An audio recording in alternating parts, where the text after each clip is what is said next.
এই বাংলাদেশ আজ স্বাধীন বাংলাদেশ, ছাত্র জনতার একসাথে রক্তের বিনিময়ে অর্জিত এই স্বাধীন বাংলাদেশে যদি 15ই আগস্টকে কেন্দ্র করে কোন নৈরাজ্য সৃষ্টির পায়তারা করা হয়, সারা বাংলাদেশে তাদেরকে প্রতিরোধ করা হবে।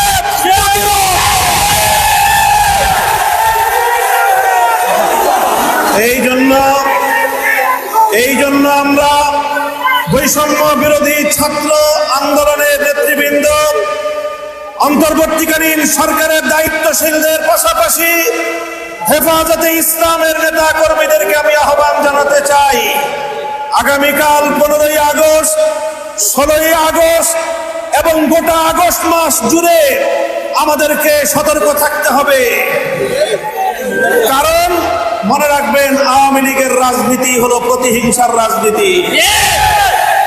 1975 সালে 3.5 বছরের অপশাসনের যুগে শেখ মুজিবুর রহমান সাহেব নির্বিচারে দেশের 30,000 যুবককে হত্যা করেছিলেন। এদেশের টাকশাল কায়েম করার মধ্য দিয়ে মানুষের সকল অধিকারগুলো তিনি হরণ করেছিলেন। অধিকার হারা মানুষ তখন তারা ক্ষুব্ধ হয়ে ধানমন্ডির 32 নম্বর বাড়িতে অভ্যুত্থান পরিচালনা করেছিল। তখন এই শেখ হাসিনা ঘোষণা দিয়েছিল যে জাতি তার বাবাকে হত্যা করেছে তিনি সেই জাতির কাছ থেকে প্রতিশোধ গ্রহণ করবেন।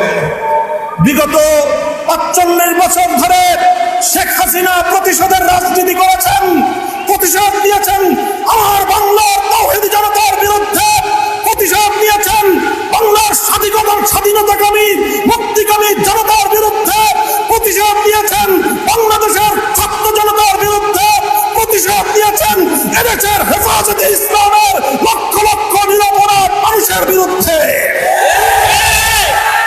তিনি একজন খুনির নেশায় মাতাল, খুনের নেশায় মাতাল। আপনারা লক্ষ্য করে থাকবেন, যারা মাতাল হয়, মদখোর হয়, তারা সারাদিন যে যেখানে থাকে, দিন শেষে রাতের বেলায় সব মাতালগুলো একসাথে হয়ে মদ্যপান করে মাতলামি করে। বর্তমান পৃথিবীতে বড় বড় খুনের নেশায় মাতাল আছে। 1 নম্বর বিনিয়ামিন নেতানিয়াহু, 2 নম্বর ভারতের গুজরাটের কসাই নরেন্দ্র মোদী, 3 নম্বর বাংলাদেশের বিদায়ী ফ্যাসিবাদী শেখ হাসিনা। এই শেখ হাসিনা এখন গিয়ে খুনের নেশায় মাতাল হয়ে নরেন্দ্র মোদীর সাথে আখড়া করেছে। যদি বাংলাদেশের তাহলে বাংলাদেশের মাটিতে ভারতীয় দূতাবাস থাকতে পারবে না।